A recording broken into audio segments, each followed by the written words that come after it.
she showed 1 week earlier when she captured her elimination in a career best clocking of 151-1. Those two get the bulk of the support, 6-1 on number 3, Marley B. She's been close in recent weeks, a good money winner this year. In behind the gate for tonight's 6th race, it's post time. Pacing fillies ready for liftoff. Here they come. They're off and pacing. First away for the lead from the far outside. Jet and Jamie powers out fast. Mock around the clock, leaving out in the center. Best Impressions third to the outside. Then it's back to No Talking Back, fourth in at the rail.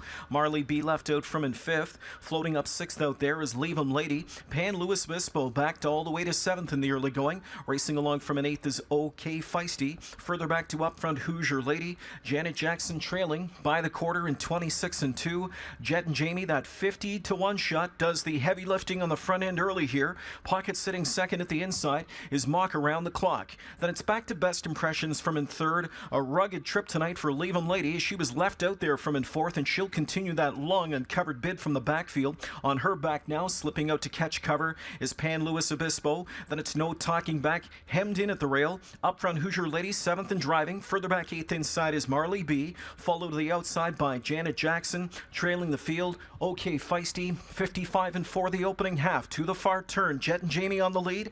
Outside pressure coming in the form of the parked out Leave 'em Lady. Then it's back to third for Mock around the clock. Pan Louis Obispo in a perfect striking spot. Fourth outside on cover with about 3/8 to go. Jet and Jamie's still there. Outside is Leave 'em Lady. Mock around the clock is buried. Pan Louis Obispo on cover, fourth outside. She's buried too, but on the back of a helmet, 3/4 in 124, and they come off the turn and into the stretch. Jet and Jamie's still there with that lead. Outside, Leave 'em Lady. Off cover, Pan Louis Obispo. Jameson is crying out for racing room there with Mock around the clock. Deep stretch lead. Pan Louis Obispo strikes the front. Mock around the clock shakes loose at the cones. Pan Louis Obispo on top by a length. Mock around the clock is second in closing. Pan Louis Obispo. Mock around the clock. Pan Louis Obispo holds on to win it by a head, 151-4.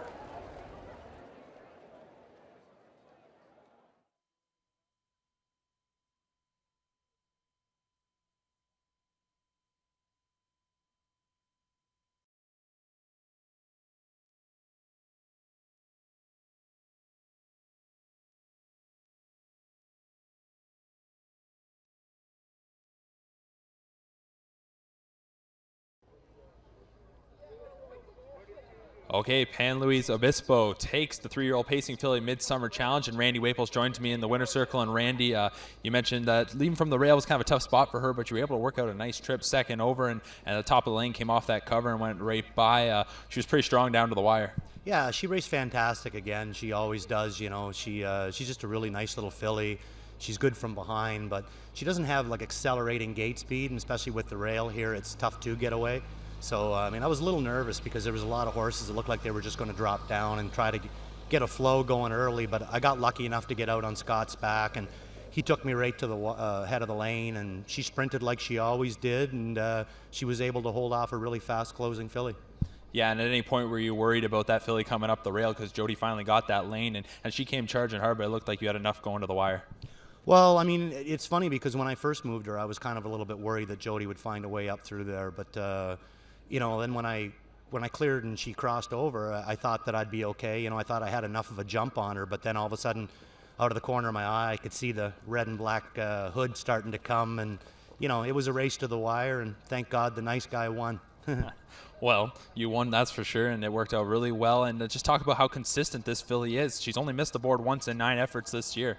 Yeah, you know, I mean, she was basically the same last year as a grassroots filly. She was very consistent, but she going into the final at Grand River, you know, it was a rainy night, and the track was really hard, and she just didn't agree with her, and I think she jumped it off that night, and it was really the only blemish on her whole card last year.